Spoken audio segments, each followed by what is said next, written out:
केन्दुझर जिला मुख्य चिकित्सालय नुआ आईसीयू उद्घाटित हो जाए तेज धरणीधर मेडिकल कॉलेज निश्चितक विभाग सहयोगितार उद्घाटन उत्सव आयोजन कर पाटना विधायक अखिल चंद्र नायक आईसीयू उद्घाटन कर जिला मुख्य चिकित्सालय उपर केन्दुझर व्यतीत पड़ोशी जिलार अनेक रोगी निर्भरशील अच्छा जो आईसीयू प्रतिष्ठा जनसाधारण दाबी करते दीर्घ दिन धरी केन्दुझर मुख्य चिकित्सालय आईसीयू आवश्यकता रही आईसीयू प्रतिष्ठा कर विधायक ए समस्त अत्याधुनिक सेवा जोगाई दिज्व पर्यायक्रमे अधिक शଯ୍या और डाक्तर और स्टाफ संख्या वृद्धि कर विधायक कहते। आज सबुठू केन्दुझर जिला खुशी कथा जे केन्दुझर गोटे उपात जिले में बहुत दिन आवश्यक था मुख्य डाक्तखाना आईसीयू खोलिया मेन पावर ना जो खोल पार ना सीडीएम साथ कथा जान सीडीएम को साधुवाद देवा कथा से कौन राज्य राष्ट्र कर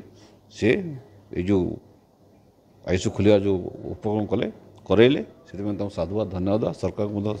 धन्यवाद देवा। आज आम केन्दुझर जिला गोटे बड़ गौरवर सौभाग्यर दिन जे बहुत दिन अपेक्षा पर आम आज आम जिला मुख्य चिकित्सालय आईसीयू इंटेंसिव केयर यूनिट खोलियापाई आम आज सक्षम हेलु ये बहुत दिन दाबी रही आसूला आम केन्दुझर जनसाधारण आमर भी बहुत दरकार थिला जो रोगी मैंने बहुत बाहर पठा पड़ूला आमको सी भी हो कि अन्य बड़ बड़ मेडिकल को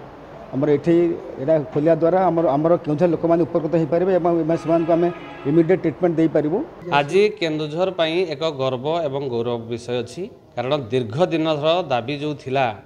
कि केन्दुझर जो मुख्य चिकित्सालय आईसीयू व्यवस्था हवा साधारण लोक जो दुर्घटना रास्तार घटुला जितेबाला